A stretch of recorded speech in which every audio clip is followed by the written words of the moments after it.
The Thursday night ritual was sacred in our house. Elena would disappear for her advanced Pilates training at 7 sharp, leaving me alone with leftover takeout and the distinct impression that I was the world's biggest fool. Tonight felt different, though. Maybe it was the way she'd forgotten to take her gym bag, or how she'd left her backup phone buzzing like an angry wasp on the kitchen counter. I'm Nick Ralston, 38 years old, IT consultant, and apparently married to a woman who thinks I have the observational skills of a goldfish. Elena underestimated me, which was her first mistake. Her second was leaving that phone where I could reach it. The lock screen showed 3 missed calls from B and a text preview that made my blood freeze. Can't wait to see you tonight, baby. Wear the red. Shit. I grabbed the phone, my hands steadier than they had any right to be. Elena's password was predictable, our anniversary date, because she was nothing if not sentimental about her lies. The messages painted a picture that would have made a divorce lawyer weep with joy. Photos, videos, explicit texts spanning months. But the real kicker wasn't just the affair with Brent Callahan, our town's flashiest real estate agent. It was the intimate account she'd been running behind my back, complete with a subscriber count that explained where all her Pilates money had been coming from. My wife was cheating on me and running a side business I never knew about. The woman who claimed we were broke had been pulling in thousands monthly while I worked overtime to pay our mortgage. I screenshot everything, my IT training kicking in. Evidence first, emotions later. That's when I heard Elena's car in the driveway. She walked in looking genuinely exhausted, which almost made me feel sorry for her. Almost. "Hey, honey, you're up late," she said, not quite meeting my eyes. "Couldn't sleep." "How was class?" "Oh, you know, same old stretches." She glanced around nervously. "Have you seen my gym bag?" "Right where you left it." "Along with this." I held up the phone. Elena's face went through more expressions than a slot machine. Surprise, panic, calculation, then finally landing on indignation. "You went through my phone?"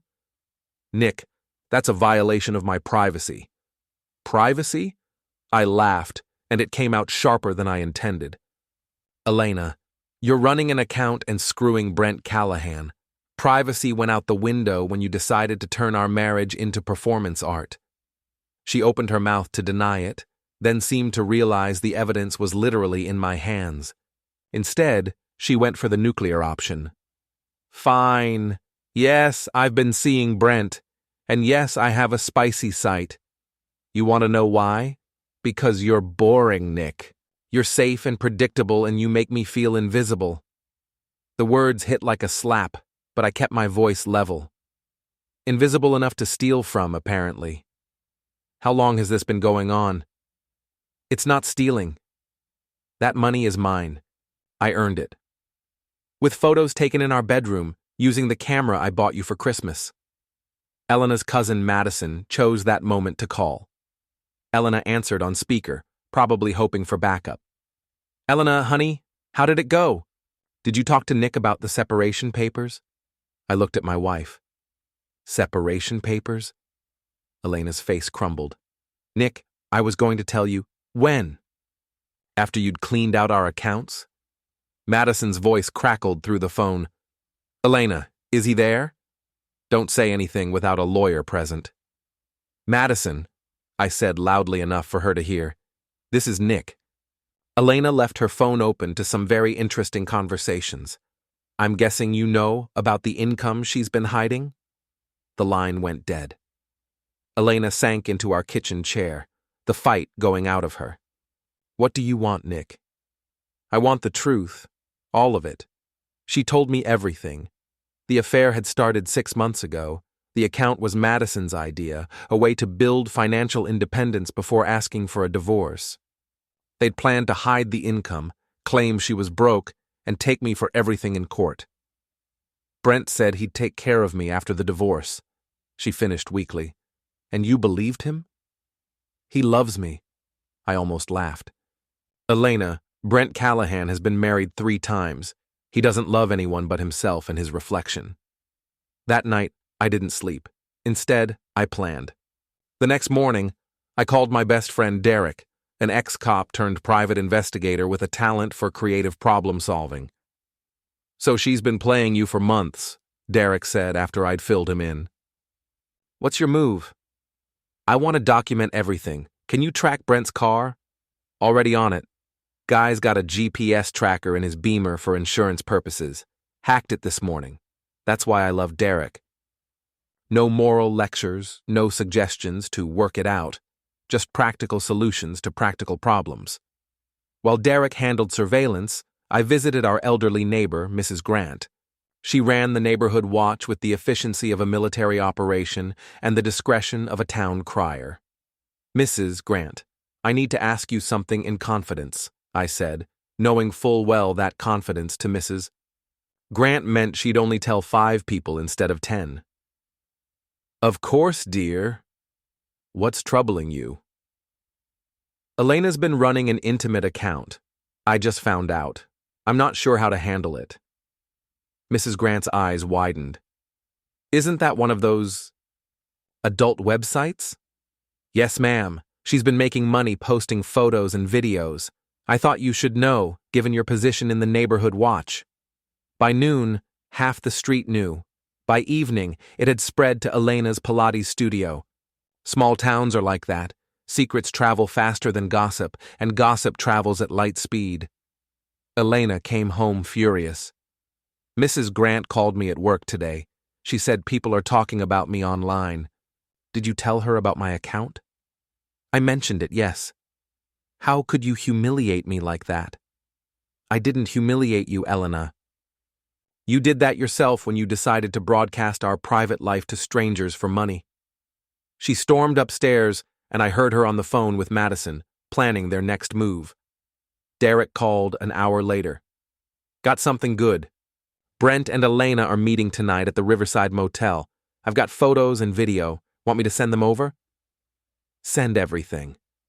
The photos were damning.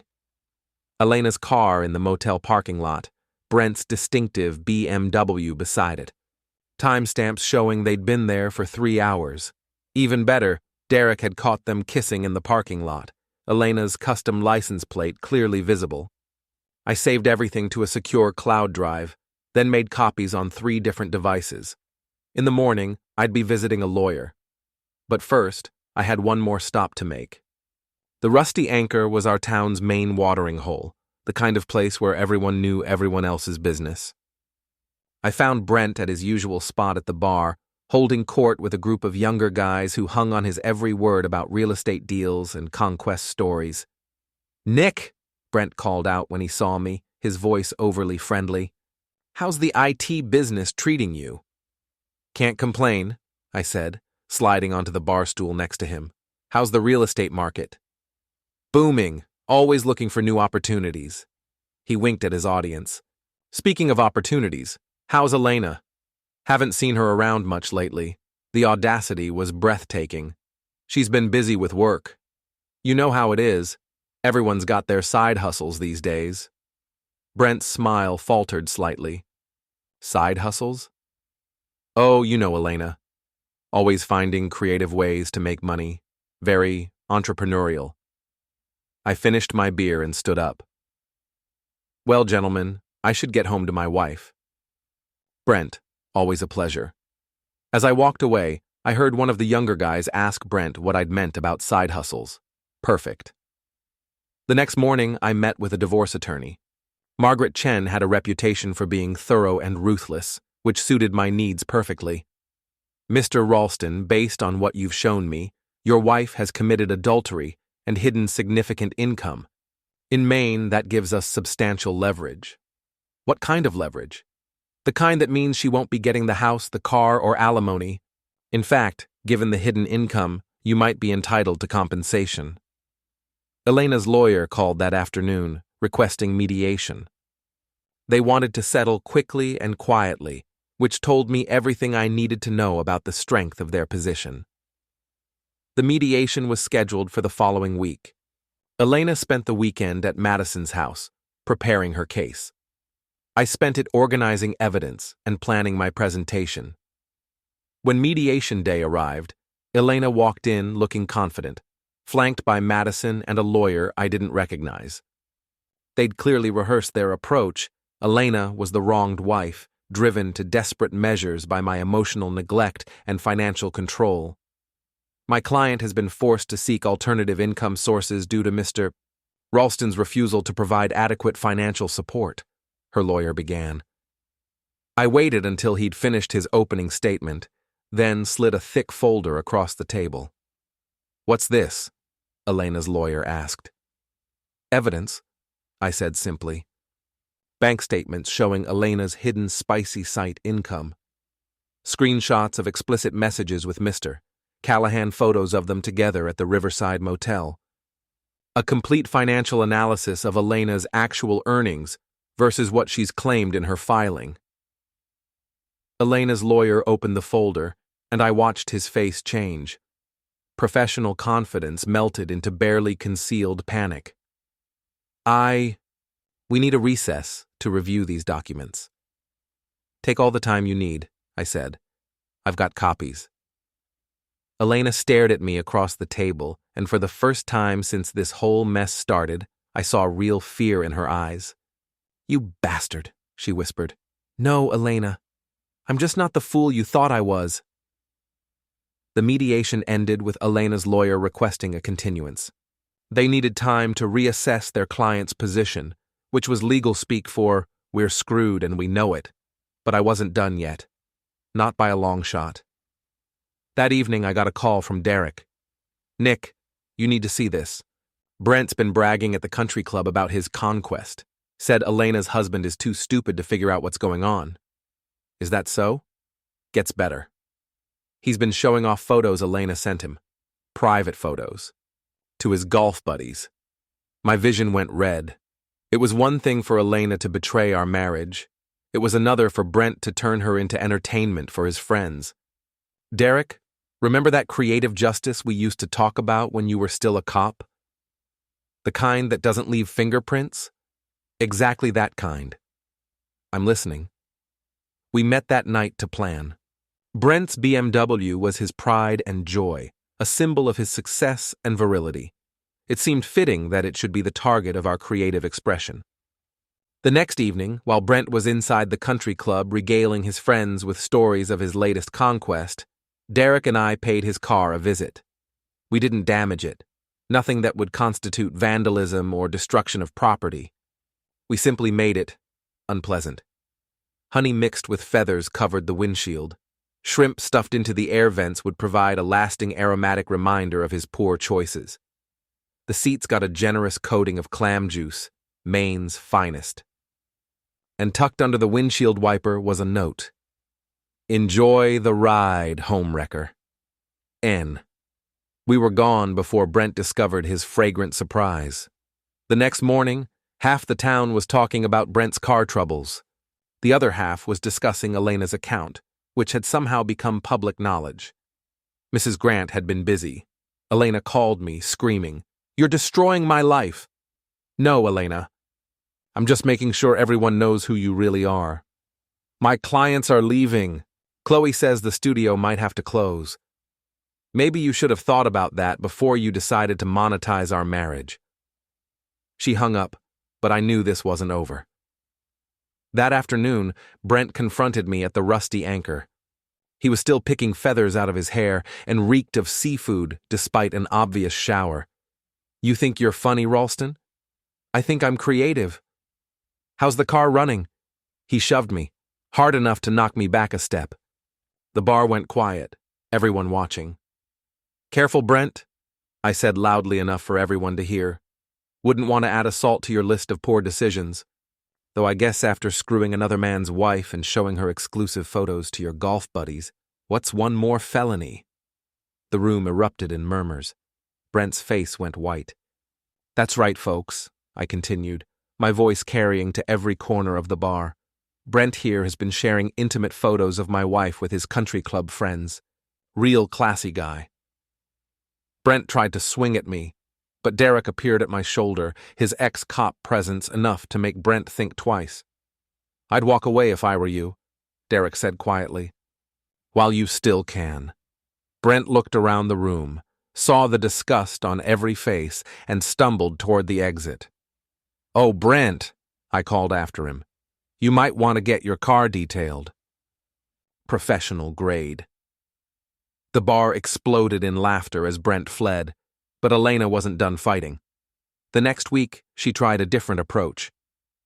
The community center was hosting its annual volunteer appreciation dinner, a big social event where half the town would be present.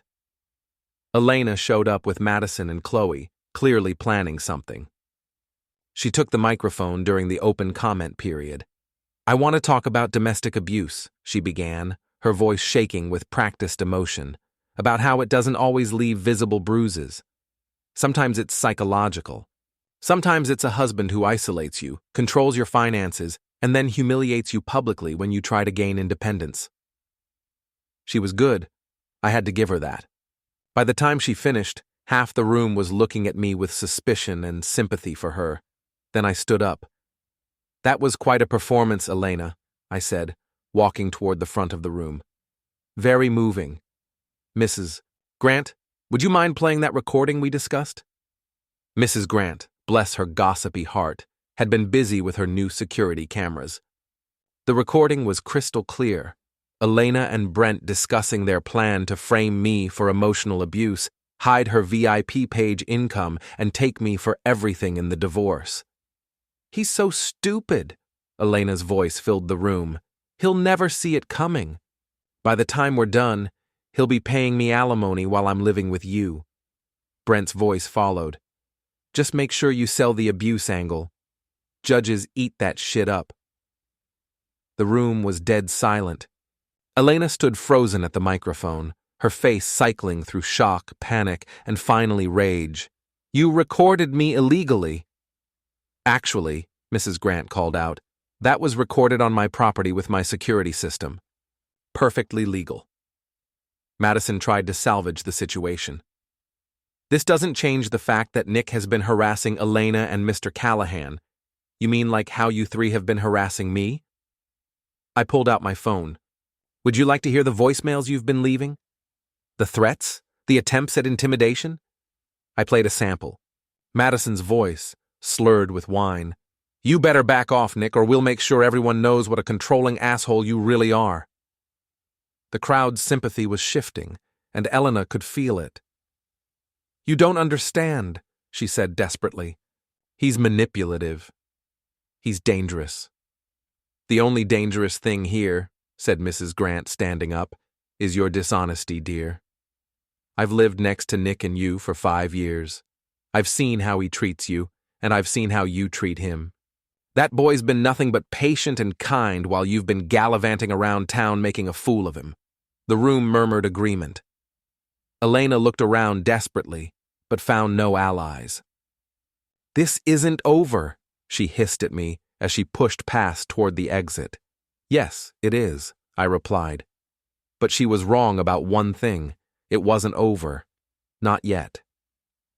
The final confrontation came the following Friday night at the Rusty Anchor. I was celebrating the finalization of our divorce papers with Derek when Elena stumbled in, clearly drunk and desperate. "Nick!" she called out, loud enough for the entire bar to hear. "We need to talk." "I think we've said everything we need to say, Elena. Please, I'm sorry. I made mistakes, but we can fix this. I love you." The bar had gone quiet again, everyone watching the drama unfold. "You love me?" I stood up, facing her. "Elena, you cheated on me for 6 months. You hid thousands of dollars in income while claiming we were broke. You planned to frame me for abuse and take me for everything I owned. That's not love. That's sociopathy." I was confused. Brent promised me things. "And where is Brent now?" I asked. "He left town 3 days ago, by the way. Packed up his office and disappeared. Didn't even say goodbye." Elena's face crumbled. "He said he loved me." "Brent loved your account income and the thrill of screwing over the boring IT guy. The moment things got complicated, he ran. But I have nothing now. No job, no money, nowhere to go. You have the money from your account. The account you claimed was yours alone, remember? I pulled out the divorce papers and set them on the bar. It's all here, Elena. You get to keep your income, all of it. I get the house, the cars, and my freedom. You get exactly what you said you wanted. Independence. She stared at the papers through tears. The house was supposed to be mine, too. That was before I found out about your hidden income and your plan to commit fraud. Sign the papers, Elena. It's over. Elena looked around the bar, searching for sympathy or support. She found neither. These were people who'd known us both for years, who'd watched her lie and scheme while I'd tried to hold our marriage together. She signed the papers with shaking hands. I hope you're happy, she said. I'm getting there. Elena walked out of the Rusty Anchor and out of my life. I heard later that she'd moved to Portland, where nobody knew her story. I raised my beer to Derek and the room full of neighbors who'd supported me through the worst months of my life. To the truth, I said, it might not set you free, but it sure as hell settles the score. The bar erupted in cheers and laughter. For the first time in months, I felt genuinely happy. 6 months later, I got a text from an unknown number. It was Elena. I heard you're dating someone new. I hope she knows what she's getting into. I deleted the message without responding. Some stories end with forgiveness and reconciliation. This wasn't one of them. I'd learned that sometimes the best revenge isn't getting even, it's getting free. Elena had taught me that I deserved better than lies and manipulation. Her betrayal had been the push I needed to stop settling for less than I was worth. The underdog had bitten back, and the house of cards had fallen exactly as it should have.